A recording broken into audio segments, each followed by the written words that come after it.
धर्माचं पालन करून आपल्याला काही भौतिक इच्छा पूर्ण करायच्या आहे, आपल्या काही भौतिक इंद्रियाच्या कार्य साध्य करायचे आहे, आपल्या जीवनातील दुःख दूर करायचे आहे, आपलं जीवन भौतिकदृष्ट्या आपल्याला सुखी समाधानी बनवायचं आहे. तर याला परोधर्म म्हणलेला नाही. शास्त्रामध्ये याला वाणिक वृत्ती म्हणलेलं आहे. वाणिक वृत्ती म्हणजे काय? वाणिक हा शब्दाचा अर्थ काय? व्यापारी. व्यापारी काय करतो की समोरच्या व्यक्तीने आपल्याला काहीतरी धन दिलं, काही वस्तू दिली तर आपल्याकडली वस्तू तो त्याला देतो.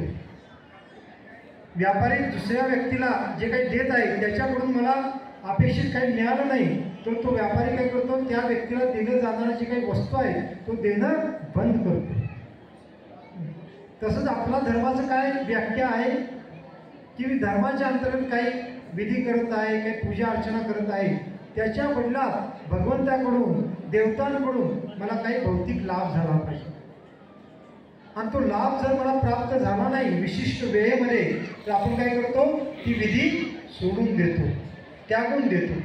मग दुसरी काही विधी करू लागतो, दुसऱ्या देवतांची आपण काही उपासना करू लागतो. मग ह्याला शास्त्रामध्ये काय म्हणलेलं आहे? वाणिक वृत्ती, किंवा आपल्या भाषेमध्ये त्याला व्यापारी वृत्ती म्हणलं तरी चुकीचं नाही. की मी तुमची उपासना करावी, तुम्ही माझी इच्छापूर्ती केली पाहिजे. माझी इच्छापूर्ती नाही झाली तर मी उपासना काय करणार? सोडून देणार. मग याला खरा धर्म म्हणलेला नाही. परोधर्म म्हणजे काय? निस्वार्थ भावनेतून भगवंताची सेवा करणं, भक्ती करणं, त्याच्या बदल्यात कशाची अपेक्षा न करणं. आणि ह्या फल विक्रेत्या स्त्रीने तो धर्म पालन करून दाखवला. त्या स्त्रीने भगवंताची सेवा केली परंतु त्याच्या बदल्यात कशाची अपेक्षा ठेवली नाही.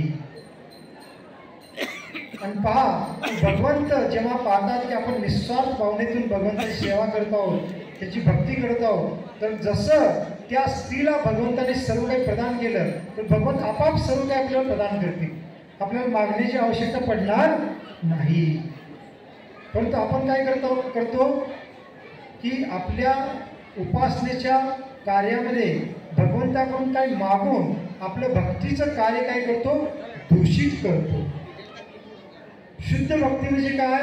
की मी हे भगवंता मी जे काही करत आहे ते तुमच्या प्रसन्नतेसाठी करत आहे.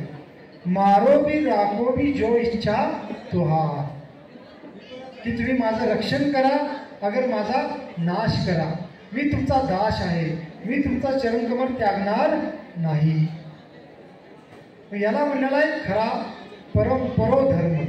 आणि कृष्ण अशा परोधर्माची स्थापना करण्यासाठी येतात.